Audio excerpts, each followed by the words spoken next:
Hi, I'm Nick Sedlet. As Alex said, I run a startup called HireArt together with my co-founder who's also here. And our startup is a jobs marketplace. And it's similar to other job boards in that we list jobs. Employers come to us to hire and we find candidates for them. The difference between what we do and what a lot of other companies do is that in order to apply for any job on our site, all candidates have to take a work sample test. And that usually involves recording a video of themselves.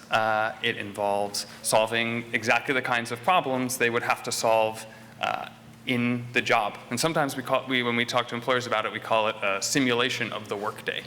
So to give an example, like a week ago, Google came to us and they wanted to hire an email marketer. So someone to send out emails, to re-engage customers, to get new ones. And so for that position, we have all the candidates come design a marketing strategy for this an example email marketing campaign, write all the copy, maybe even code it up in HTML. And the sort of beauty of this approach is that when you actually do the kind of work that you have to do on the job, you are testing for all of the exact skills that are involved in that job. So it's the very core marketing skills, like did this person know what were the right metrics to measure for.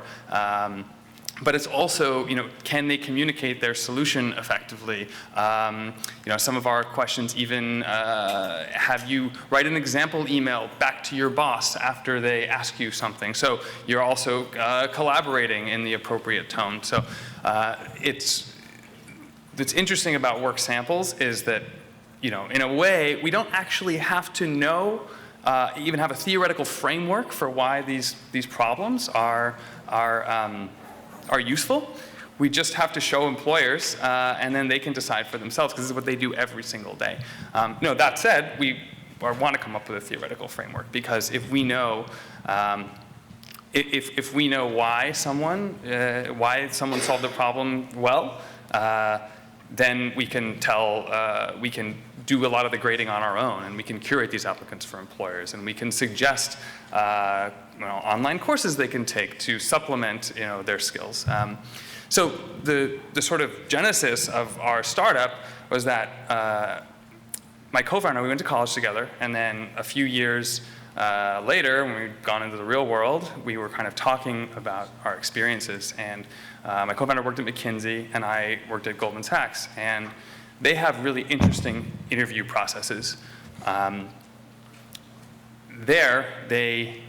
you go into the interview room, they don't, they might ask you to tell you a little about yourself, but they also ask you to solve problems. I was a quant, so what they do is, for us, was they would give us an example problem that they would face, like, we need to price this derivative. So, write code right now that does that. Or we need to, solve analytically, we need to think about the risks involved in trading X. So we actually have to think back to what mathematical tools we had available and then apply them right there in the interview room. McKinsey does case studies, as maybe you guys are aware of, where they actually give you a business problem, and then you are responsible for figuring out how to structure your solution. And so we were really, we were both talking about how it's so interesting that companies hire this way, and not a lot of companies actually do have rigorous interview processes like that.